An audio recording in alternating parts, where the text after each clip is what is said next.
뉴욕타임즈의 임원들이 왔는데 굉장히 중량급들이 왔어요. 네, 뉴욕타임즈 편집국장 그리고 보자 어디 갔나? 임원진. 아시아 지역 임원들을 포함한 10명 정도. 사실 사장을 빼고 나면 뭐 사장은 어차피 유태계니까. 편집국장, 그다음에 편집부국장, 부부국장, 그다음에 본사국장단, 그다음에 아시아 지역 지국장. 10명. 사실상의 최고위급 임원이 다 온 겁니다. 그렇죠. 저는 근데 지금 이게 되게 낯선 게 뭐냐면 제가 국제 정치를 하지만 어느 나라 대선을 앞두고 이렇게 뉴욕타임즈 편집 국장단들이 출동한 케이스를 저 사실 거의 못 봤거든요. 저도 처음 봤어요. 네. 이게 결국은 차기 정권이 가지는 영향력, 파괴력, 그리고 미국하고 관계에 미칠 그 파장이 어마어마하다는 걸 시사하는 거예요. 그렇죠. 앞으로 통일된 한반도의 어떤 정책들을 어떻게 구상해 갈 것인가를 미리 확인하기 위해서 사실상 그들이 봤을 때 가장 유력한 후보를 찾아가지고 온 거라는 거죠. 게다가 편집국이 왔잖아요. 편집국. 그러니까 그냥 저 경영진이 아니고 실질적으로 논조를 이끌어가는 방향을 정하는 사람들이 왔단 말이죠. 그렇죠. 그게 굉장히 좀 눈여겨볼 만한 부분이 아닌가 싶어요, 저는. 특히 면담 중에 경제 정책에 대한 얘기를 물어봤다는 거예요. 그러니까 안보는 별외야. 왜? 알고 있는 거지. 이미 잘하고 있어요. 이미 종전되고 앞으로 한반도 안에서 경제 협력 이어지고 어떠한 방향으로 흘러날 것을 알기 때문에 그에 관련된 경제 정책에 대한 걸 물어봤다는 거예요. 경제정책, 기본소득, 이런 것도 물어봤고, 그 다음에 성장정책, 복지구상, 그 다음에 부동산 문제 해법, 그 다음에 조 바이든 대통령을 만날 경우에 시급하게 논의하고 싶은 의제, 이걸 어떻게 얘들이 물어보지? 사실상 이거는 이제 당선자한테 와서 물어봐야 되는 거거든. 백악관이 온 거 아니야? 근데 아직 시작도 안 했는데 이미 와서 이재명 후보한테 그걸 묻고 갔다는 거지. 그것도 편집장쯤 되는 초거물급 인사가. 최고위층이 이 정도면. 자, 첫 번째.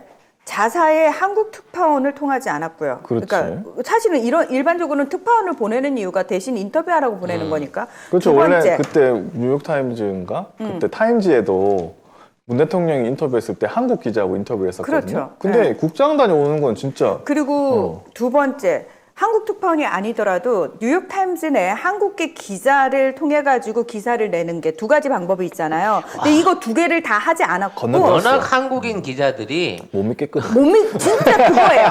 중간에 바꿔치기 한 게 한두 가지냐고 내다봐이 친 게. 그러니까 얘들은 어. 그걸 알고 있었던 거야. 얘들 이 두 통로를 못 믿는다라는 걸 너무 잘 알고 다이렉트로 온 거예요. 그거는 한국 언론의 생태계에 대해서도 정확하게 파악을 하고 있다라는 거예요. 그리고 이게 비공개 면담이기 때문에 대외적으로 알려져 있는 질문 내용 말고도 당연하죠. 얼마나 좀 세세한 내용들이 밝히기 많았겠어요. 어려운 농밀한 내용이 있는지를 몰라요. 그래서 이러한 면담을 가진 이후에 일체 다른 언론을 비롯한 다른 정치인들을 하나 만나보지도 않고 그렇죠. 그냥 가버렸다는 거야, 한 방으로. 네. 그러니까 한국 지부장이 그 자리에 참석했겠죠. 당연히 안내했을 겁니다. 가이드 했을 겁니다. 그렇지만 중요한 거는 이들한테만 맡겨놓지 않았다는 게 핵심이에요. 예. 국장, 편집국장, 편집부국장, 편집부부국장. 그래서 나 이제 이와 관련된 기사가 언제 나올지 굉장히 궁금합니다. 이게 대선 전 선거 전이 한창일 때 뉴욕 타임즈에서 나오는 기사가 또 어떠한 영향을 미칠 수 있을지 몰라요. 이재명 후보에 대한 기사가 그렇죠. 나올 수도 있으니까. 나올 수도 있어요. 근데 아마 이제 뭔가 양쪽의 세력이 백중세이거나 미세하다 그러면 자제는 하겠지만 우리 쪽에 민주당의 승리가 월등하게 드러나는 시점이라고 하면 저는 미리 던질 걸로 예상이 되거든요. 그럼 그 안에서 알 수 있겠죠. 어떤 내용이나. 한미 관계의 미래나 어떤 정책들이 지금 남모르게 준비되어 있는지. 그리고 뉴욕 타임즈 정도 되면 우리 쪽뿐만 아니라 백악관에서 최고위층을 만나가지고 앞으로 한반도 정책과 동아시아 정책 어떻게 할 건지 대충 알고 있을 거거든요. 알고 있다고 표현하지 마세요. 같이 의논하는 그렇지. 쪽이잖아요. 같이 만들어가는 중일 거거든요. 같이 만드는 쪽이잖아요. 우린 솔직히 예, 그리고 유튜브 방송이니까 말씀드리는데 같이 만드는 쪽이죠. 그리고 그 파트너로 이미 이재명 후보를 보고 있다는 거예요. 사실 우리나라의 여론조사 기관 하나 믿을 거 없어요. 가장 그 빠르고 정확한 이런 보도를 하는 게 미 대사관 안에서 자체적으로 조사하고 있는 내용들. 그 다음에 삼성에서 조사하고 있는 이 그 조사 팀의 이게 가장 정확하다고 합니다. 그러니까 매번 대선에서 그 득표율이나 그 득표 수들을 맞추는 데 있어서 가장 정확했던 게 이 두 기관이 외부로 공개는 하지 않지만 그거 조사라고 어떻게 할 정도. 어떻게 하세요? 그럼? 또 흘러나오지 나중에. 당시에는 안 와도 아. 좀 지나면 나오지. 봐라, 우리가 이렇게 맞췄다. 그러고 나중에 꺼내 놓거든. 그렇군요. 근데 그 동안 그 정확도가 그렇게 높았었다는 거예요. 그렇기 때문에 이미 사실 이제 대세는 어느 정도 흐르고 있다고 자신할 수 있지만 하도 언론이 이러니까 우리 지지층들의 불안감이 높은 거야. 맞아요. 충분히 이길 수 있는데도 불구하고 지금 우리가 불안감을 느끼는 거는 중간에 저것들이 뭔 짓을 할지 모르는데라는 그런 것 그러니까. 때문이거든. 지금 벌써 열린공감 TV에 보면은 뭐 어떻게 할 거다. 지금, 뭐, 그 얘기도 벌써 계획 돌고 세우고 있더라고. 있다며 예, 그 얘기 나오고 있잖아요. 근데 뭐 그런 얘기도 나왔다고 하는 거는 그걸 그 추진하고 있는 그룹 안에서도 이렇게 가면 된다 안 된다라는 얘기가 나오면서 새 나온 거예요. 그러니까 박근혜가 쿠데타 준비해가지고 탱크 동원하게끔 기무사가 작전 짰을 때 그게 어떻게 해서 추미애 당시 이 대표한테 옮겨갔겠느냐는 거지. 누가 좋냐? 그 안에서 누군가 또 유출을 시키고 있는 거예요. 그렇죠. 네. 예. 그렇기 때문에 우리는 미리미리 예방할 수 있는 준비도 갖고 있다는 거지. 그러니까 이렇게 계속 사실은 저쪽에서 뭔가를 꾸미려고 할 때마다 우리가 공론화 시켜버리고 터트려버려서 바람을 계속 빼는 게 중요하고요. 미영 언니가 혹시 포항을 가신 게 아니고 뉴욕타임스 그 자리에 가신 거 아니냐. 송 작가님. 어머, 어떻게 알았지? 미영 언니는 너무 예리한데? 너무 네. 예리한데. 네. 네. 사실은 같이 네. 배석자들과 전부 영어로 제가 얘기를 나눴습니다. 네. 네. 그 어쨌든, 편집국장님 이름이 실비아 씨예요. 네, 어쨌든 이 다른 후보나 다른 정치인은 만나지 않고 바로 면담 직후에 미국으로 귀국을 했다고 하니까요. 그런데 윤석열은 불만이겠죠. 아니 그래도 내가 유력한 야권 후보인데 전화도 한 통화 안 해주고 가나? 아니 근데 물어볼 게 없잖아요 거기는. 물어본들 뭐라고 대답을 아는 하겠어 것도 걔가. 없잖아 사실. 기본적으로. 이거 아니 토론만 봐도 진짜 아는 거 하나도 없이 그냥 나왔구나 이 생각밖에 안 드는데 뭘 물어보겠습니까? 아우 부끄러워. 네. 근데 미국 이거, 기자 앞에 부끄러워. 이거 만약에 제가 그래서 생각을 해봤거든요. 만약에 다른 외신이 윤석열만 인터뷰하고 갔다. 있지. 아사히가 곧 준비를 하겠지. 틀림없이 이 아사히랑 아닙니다. 인터뷰합니다. 조만간. 상쾌입니다. 뭐 산케이랑 하든 아사히랑 하든 뭐 어쨌든 하는 상쾌가 올 거예요. 겁니다. 그렇게 하면 우리 언론이 어떻게 나올 것이냐? 이재명 외신으로부터 패싱. 100% 그렇게 나옵니다. 근데 지금 이 얘기는 거의 없어요.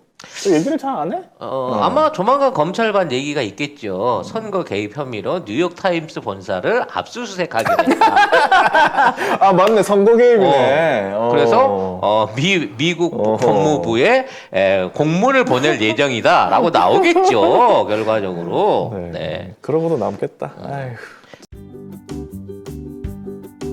송작가 TV 원두커피. 반복되는 지친 일상. 매일 아침이 기다려지는 깊은 맛과 기분 좋은 커피 향기. 오늘도 송작가 TV 커피로 하루를 시작합니다. 송작가 TV가 직접 선별한 5종류의 원두는 주문 후 로스팅을 원칙으로 여러분께 가장 신선한 원두를 보내드립니다. 식을수록 상큼하고 깔끔한 하이드 블렌드.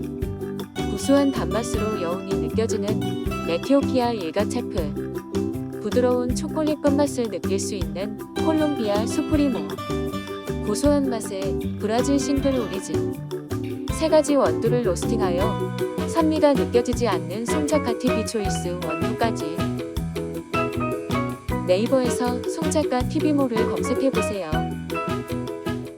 자, 아무튼 이런 와중에도 이재명 후보는 맹렬하게 선거 일정들을 소화하고 있습니다. 의외였어요. 서문시장을 먼저 방문을 하더라고요. 네, 근데 그러니까 와. 보셨어요, 저거? 그러니까 뭐 이거 가서 생중계하는 화면을 봤는데 대부분 저도요. 기사가 보면 300명 수준이야. 내가 여기 대충 봐도 1000명 넘는 것 같은데 저게 300명이라고요? 300명이라고. 장난쳐? 길을 못 가, 막. 야, 진짜 저도 저거 보고 깜짝 놀랐어요. 예. 물론 이제 저게 전부가 아니다. 뭐 대구 시민에 비하면 몇 프로 안 된다라고 얘기는 하지만 같은 데를 일주일 전에 윤석열도 갔잖아. 그래, 윤석열이 갔을 윤석열 때나 여원 사진이 안 나옵니다. 그리고 지계형, 최재형이 갔을 때도 J형. 그 형은 의미가 없고 아니 그 형은 마이크 들고 여기 하려고 갔던 거고. 그러고 신고당했잖아요, 그 형이. 예, 아무튼 그리고 놀라운 게 뭔지 아십니까? 이 참석자들에는 플래카드가 없습니다. 윤석열은 어떻게 알고? 아니 플래카드가 한두 시간 만에 출력되는 게 아니잖아요. 준비하려면. 걸리는데. 그냥 주변에 플래카드를 삥 돌려놓고 있는데 저기는 아무도 그런 걸 들고 온 사람이 없었습니다. 그리고 여기서 뭐 이렇게 뭐 사기도 하셨거든요. 나중에 여기는 아닌데 아무튼 그 영상에 보면은 무슨 땅콩 같은 땅콩. 거를 가져가라고 했는데 주머니에서 꺼내가지고 이렇게 탁 펼치시면서 이재명 후보가 이렇게 주시더라고요. 그래서 난 돈인 줄 알았는데 지역 화폐, 지역 화폐. 온누리 상품권인가? 그러니까 거기를 디테일이. 갔을 야. 때 대구 지역에 쓰는 지역 화폐를 네. 갖고 간 거지. 배워라 좀 배워. 거기 갖고 처묵처묵 얻어먹고 오지 말고. 아, 우리 지역 사람이라는 정서가 있다고 JY님이. 안동 분이니까 또. 그래서 이거는 대놓고 멸치 비교해서 없군요. 보여준 거예요. 그렇습니다. 그래서 아까도 얘기했지만 숨겨진 민심은 반드시 있다.